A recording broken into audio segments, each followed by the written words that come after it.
Otep à tous, bienvenue sur la chaîne des panafricanistes par essence, par conviction et par excellence. Celle des citoyens kémites par nécessité et obligation de combat. Nous sommes une chaîne qui n'est guidée que par nos ancêtres et rien que par les ancêtres qui appartiennent à l'égrégore du monde noir. Par conséquent, nous ne croyons en aucun Dieu venu de l'étranger. Toutefois, cette vidéo n'est aucunement destinée à inciter à la haine ou à la violence, car nous menons un combat qui est d'abord et avant tout spirituel, intellectuel et démocratique. Ensuite, il est politique, géopolitique et géostratégique, contre l'impérialisme, le colonialisme, le néocolonialisme et l'endocolonat, qui sont tous qualifiés de crimes contre l'humanité. Nous menons ce combat sur la base du principe fondamental qui nous a été légué par nos ancêtres kémites, qui est celui de la Mahat, c'est-à-dire solidarité, vérité et justice. Vous êtes donc en droit de connaître la vérité et nous avons l'obligation de vous dire la vérité, rien que la vérité, afin que justice soit rendue au continent africain. Et ça, c'est notre modeste contribution dans cette noble lutte en faveur de la souveraineté, la dignité, la solidarité et l'unité africaine. C'est exactement ça que nous appelons le panafricanisme.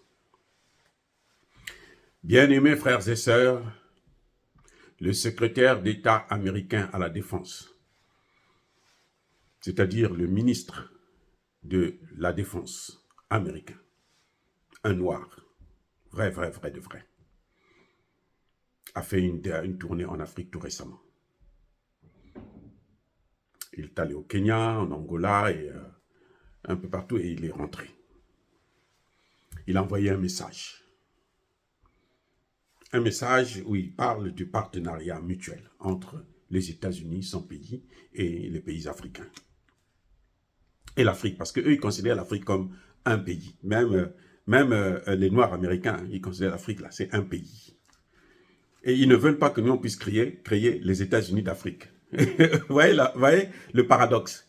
Ils nous considèrent comme étant un pays, mais ils ne veulent pas. Bon, je comprends parce que ce sont eux qui ont divisé l'Afrique. Ils ont coupé l'Afrique en mini-morceaux et chacun a pris sa partie depuis 1885. Donc ça peut se comprendre. Mais toujours est-il que lui, il parle de l'Afrique. Il est dans un pays, il parle de l'ensemble de l'Afrique. Il pense que parce qu'il parle en Angola, tous les pays africains doivent l'écouter et le suivre. Vous voyez un peu la mentalité. Alors, on va rentrer dans les détails un peu plus tard. Mais écoutez, il vous dit que nous voulons un partenariat mutuel entre les États-Unis et puis l'Afrique. Ce partenariat-là doit être basé sur l'égalité et le respect. Il veut approfondir les relations, la coopération militaire avec l'Afrique. Il critique ceux qui viennent avec l'Afrique avec du matériel sans importance qui ne peuvent pas satisfaire nos intérêts, qui ne peuvent pas garantir notre sécurité, et ainsi de suite. Et il ne veut pas que nous, on puisse avoir d'autres partenaires. Le meilleur partenaire, ce sont eux. Quand j'ai écouté ce discours, que je dirais, pour moi, je l'ai trouvé minable. Bon, il n'y a rien de bon. La première des choses que je vous ai expliquées aux Africains, à vous qui m'écoutez d'abord, c'est que lorsque vous vivez aux États-Unis, lorsque vous observez la politique américaine vis-à-vis de l'Afrique, les Noirs américains sont plus dangereux que les Blancs. C'est dommage de le dire, mais nous devons apprendre à nous dire des vérités. Ce sont nos frères, parce que tout ce qui est noir, ce sont des Africains. Tout ce qui est noir, que ce soit dans les Caraïbes, aux États-Unis, en Inde, au Brésil, partout là, ce sont des Africains, ce sont nos frères et sœurs. Mais les Noirs là, que vous voyez là, aux États-Unis, ils sont plus dangereux, plus méchants, plus criminels que les Blancs. Eh oui, ce sont des Noirs comme moi, mais ils sont comme ça, c'est ça, il faut le dire. Le premier, le plus grand de ces Noirs-là, a fait ses preuves. Barack Hussein Obama, président des États-Unis d'Amérique. Vous savez qu'est-ce qu'il a fait? C'est lui qui a déstabilisé la Côte d'Ivoire, qui a bousillé la Côte d'Ivoire. Laurent Gbagbo voulait donner à la Côte d'Ivoire comment dirais-je, son autonomie, sa souveraineté. C'est à cause de Barack Obama que la France a repris la souveraineté de la Côte d'Ivoire. À cause de Barack Obama. Puisque Barack Obama a soutenu Nicolas Sarkozy, le voyou, le criminel, qui devrait en principe sa place, ce serait en prison. Barack Obama, là, il a tué plus de 20 000 Ivoiriens. Mais il n'y a pas que ça. En Libye, il a fait pire. Non seulement Laurent Gbagbo a eu la chance, en Libye, il a tué Kadhafi. L'OTAN a tué Kadhafi. L'OTAN a détruit la Libye. L'OTAN a fait plus de 250 000 morts. Vous avez vu l'inondation là? Au temps de Kadhafi, ça ne serait pas passé comme ça. Donc, c'est l'OTAN qui est à l'origine de ça. L'OTAN nous a dit qu'ils viennent pour nous apporter la démocratie, les civilités. Ils sont venus nous apprendre les bonnes choses. Regardez la Libye. L'image de la Libye, là, ça, c'est la démocratie que vous voulez dans vos pays. En Afrique, là, c'est ça que vous voulez. Si c'est ça que vous voulez, alors vous devrez être content, acclamer le terrorisme. Parce que c'est ce qu'il y a là-bas. C'est ce qu'eux, ils ont amené là-bas. Et c'est ce qu'ils ont déversé dans le Sahel. Et ça a commencé avec Barack Obama. Le terrorisme dans le Sahel, Barack Obama. Le président Issoufou avait dit à Barack Obama, « Monsieur le Président, s'il vous plaît, par pitié, ne détruisez pas la Libye. Vous allez détruire les autres pays, le Sahel et le Golfe de Guinée. » Barack Obama a dit, « Non, non, non, non, non, non. Nous, on doit terminer le travail. On doit le déstabiliser, on doit le tuer. Et puis, on va arranger les choses jusqu'à instaurer la démocratie, la paix, tout. » C'est ce que vous voyez là. Ça, c'est le travail achevé. Ce n'est pas inachevé, hein. Ça, c'est achevé. C'est la finalité et la finale. Donc, ça, c'est le premier point pour vous montrer que, mais les Noirs américains, là, ils sont terribles. C'est un Noir américain. Quand les Africains ont dit, nous, votre histoire là de l'Ukraine, ça ne nous regarde pas. Un Noir américain qui a rédigé une loi. Bon, certainement que les Blancs ont rédigé un puis on lui a donné ça. En tout cas, c'est un Noir qui a présenté ça au Sénat américain. La loi HR, je ne sais pas quoi là, pour dire qu'il faut punir tous les pays africains qui parlent avec Poutine. Les Américains ont sorti le Burkina Faso de la Goa. Parce que la Goa, le Burkina Faso a changé de partenaire. Ils ne veulent plus travailler avec la France, qui les a martyrisés depuis les indépendances jusqu'à maintenant. On ne parle pas de l'esclavage, de la colonisation, non. Depuis la période des soi-disant indépendances, ou plutôt des indépendances formelles. Vous voyez, donc, les Noirs américains, c'est un Noir américain qui va dire non, il faut les punir. Ils savent que la France a échoué. Vous avez vu leur attitude au Niger. Les Américains se sont retirés, ils ont dit tout de suite à la France, non, non, non, nous on ne va pas tomber avec vous. Parce qu'ils savent que ce que fait la France, ce n'est pas bien. Mais ils ont toujours encouragé ça parce qu'ils tirent profit. Maintenant que quand que les Africains commencent à se réveiller, ils se disent, ah, il vaut mieux changer de tactique. Laissons d'abord la France couler, puis nous on va reprendre les choses. Et eux, ils ont décidé, vous savez ce que les Américains ont décidé? On va assassiner les leaders africains du Sahel. Les Tchani, Assimi, les Burkina et tout. Si on peut les avoir, on les tue. Pour essayer de stopper ce mouvement-là. Parce que l'Afrique ne doit pas être développée. Et l'autre, il se dit, il va en Angola pour aller prononcer un discours. Nous voulons un partenariat mutuel, gagnant-gagnant, avec les États-Unis. Ça dit que, quel est l'Africain sérieux qui peut croire à des bêtises comme ça? Qui peut croire à des insultes? C'est une insulte. C'est penser que nous, on n'est pas des vrais gens. Lui, comme il est américain, noir américain, donc, lui, il réfléchit mieux que les Africains, les Noirs africains, ceux qui sont restés en Afrique. pour garder leur terre. Parce que la terre de tous les Noirs, c'est l'Afrique. Je répète, la terre de tous les Noirs, c'est l'Afrique. Vous voyez, il y a un problème. Et les Américains ont un système.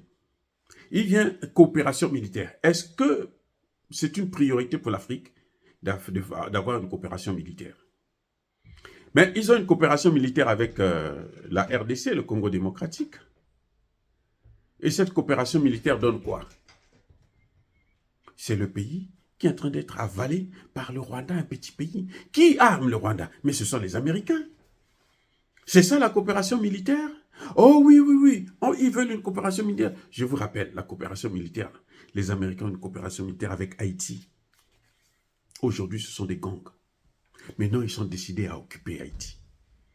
Donc, comme c'est mauvais, comme ça sent mauvais, on envoie un noir.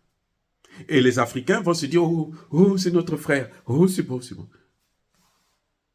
Ah, Africains, arrêtons d'être aussi naïfs que ça. On envoie un noir pour venir convaincre les chefs d'État africains à soutenir le projet américain, le nouveau projet qu'ils sont en train de venir vendre en Afrique. Venez acheter des armes chez nous, et quand ils achètent des armes, ils prennent l'argent et ils ne vous donnent même pas les armes. Ou quand ils vous donnent des armes, vous ne pouvez pas les utiliser. Ou si vous les utilisez, 2 mois, 3 mois plus tard, ils sont par terre. Vous devrez racheter encore. C'est ça les États-Unis. Lorsque le Burkina Faso, par la voix de son ministre de la fonction publique, M. Bassolma Razé, il dit qu'on a acheté des armes, ils ne veulent pas nous les livrer. Ces armes, vous savez où est-ce qu'ils les avaient achetées? Ça devait venir des États-Unis, du Canada et de la France, probablement de la Belgique aussi. Ils ont bloqué, hein? Ils ont pris l'argent des Burkinabés, ils ont bloqué les armes. Vous voyez, ça dit que vous avez affaire à des gens qui sont sans pitié et qui sont des menteurs. George Bush a tout fait pour demander à Kadhafi de détruire son arsenal nucléaire. Dès que Obama est venu, la première des choses, c'était détruire maintenant Kadhafi. Puisqu'il n'a plus de moyens de se protéger, on le détruit. S'ils veulent la coopération militaire, pourquoi ils ne parlent pas de la coopération nucléaire? Mais l'Afrique est un continent, 54 États, il devrait avoir au moins un pays qui a l'arme nucléaire. Pourquoi ils ne nous parlent pas de ça? Même le nucléaire civil, ils ne veulent pas entendre parler de ça en Afrique. C'est pour ça que nous n'avons pas d'électricité, parce que nous, on n'utilise pas le nucléaire civil.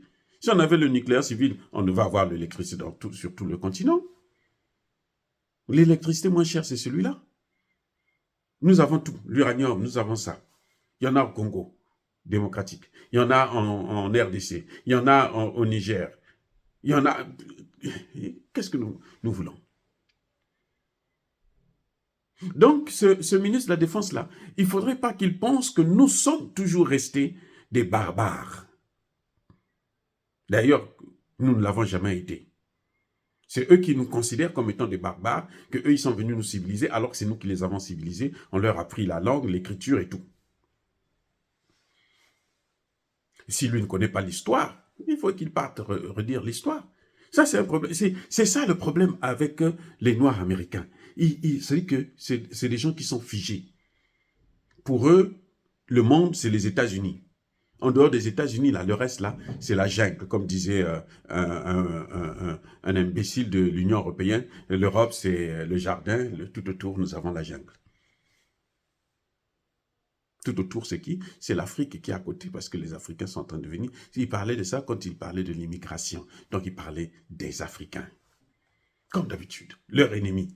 Et eux, ils veulent vivre seulement sur notre dos. Le ministre, comment on appelle, américain, ne peut pas faire un tel discours. Quelle égalité il y a avec les États-Unis? Quelle égalité? Les États-Unis n'ont pas voulu que nous, on puisse avoir notre monnaie à nous. Je vais vous dire comment les États-Unis fonctionnent. Les États-Unis fonctionnent à l'aide des guerres. Tant qu'il y a la guerre, l'économie américaine se porte bien. Parce que dans l'armement, il y a beaucoup d'argent.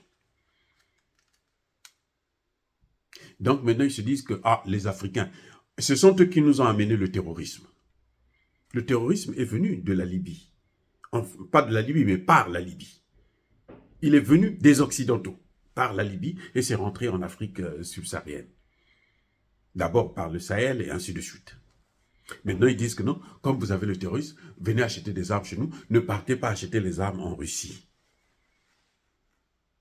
Comme vous avez le terrorisme, nous, on doit venir faire la guerre à votre place contre le terrorisme. Et ils viennent aggraver la situation. On l'a vu avec Barkhane, les Français, leurs alliés. Ça va continuer jusqu'à quand? J'espère que les dirigeants africains vont maintenant comprendre un peu ce qui se passe et arrêter de trahir le continent. Parce que maintenant, là, tous les chefs d'État qui nous trahissent, là, ils finiront toujours mal. Sachez-le, tous les chefs d'État africains qui nous trahissent, là, ils vont finir mal. Tôt ou tard. Advienne que pourra, ça va arriver. Parce que l'Afrique ne peut plus continuer à être l'esclave des autres. Cette jeunesse africaine ne supporte plus de subir la pression et la domination occidentale. Donc si les Américains veulent aller vendre des armes, ils n'ont qu'à aller vendre ça en Arabie Saoudite comme d'habitude. Ils n'ont qu'à aller vendre ça en Europe. L'Europe est déjà à genoux devant eux. Ils n'ont qu'à se débrouiller avec l'Europe. En fait, si je comprends bien, les Américains veulent maintenant occuper l'Afrique avec des bases militaires. Quand vous les voyez au Kenya, en Angola, parce que, vous savez, les Américains voulaient avoir une base militaire au Cameroun. Paul Biya a refusé. Bravo, Paul Biya. En tout cas, pour une fois, merci pour ça. Mais là, ils sont partis au Kenya. Ils sont partis au Kenya là, pour demander à l'armée kenyane d'aller jouer leur jeu en Haïti. C'est pour ça que tout de suite après, il y a eu une résolution de l'ONU.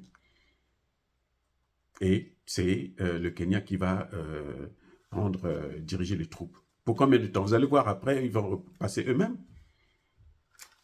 Ils vont diriger ça. Leur objectif, c'est prendre Haïti. C'est dans le sang des Américains. Et avec les Noirs, c'est encore plus dur parce que les Noirs américains sont aussi finalement bêtes. Barack Obama a détruit la Libye. Il y a le terrorisme dans le Sahel. Barack Obama a eu quoi là? Dites-moi. Qu'est-ce que ça lui a apporté? Ça lui a apporté quoi? Il est heureux là? Il est heureux? Oh oui, il a beaucoup d'argent, des dollars, oui, c'est vrai. Mais dans sa tête là, il est minable et malheureux. Je vous le dis, dans sa tête, il est minable. Nous sommes plus heureux que lui. Parce que nous nous battons pour une cause juste. Lui s'est battu pour de mauvaises causes. Venir nous imposer des cultures qu'eux, ils ont en Occident, venir nous imposer ce qu'il faut faire, venir nous imposer ceci, ils rentrent même dans nos chambres et ainsi de suite. Ça n'a aucun sens. C'est pas comme ça qu'on vit mutuellement. Quand on veut le respect, c'est pas comme ça. C'est pas en imposant à l'autre ce qu'il doit manger, ce qu'il doit boire, à quel moment il doit le faire, ainsi de suite. Ça n'a aucun sens. Vous avez vu les vaccinations, comment on nous a vaccinés. Maintenant, on est en train de nous amener le vaccin contre le paludisme. Les mêmes. Juste pour nous exterminer. C'est l'objectif. Henry Kissinger est clair. Il vient encore de sortir. À 100 ans, il vient de sortir encore un autre rapport. Pour montrer comment il faut massacrer les Noirs. Henry Kissinger. Bref, bien aimés frères et sœurs, dire cela, c'est inciter à la haine ou à la violence. Non. Ne vous laissez plus endormir par des discours mielleux des Américains qui vous envoient des Noirs comme vous et vous tombez dans le piège par l'émotion. C'est fini ça. Encore une fois de plus, soyez bénis. Je persiste et je signe. Soyez bénis, abondamment bénis par le Dieu de Kémité, par nos ancêtres angélisés.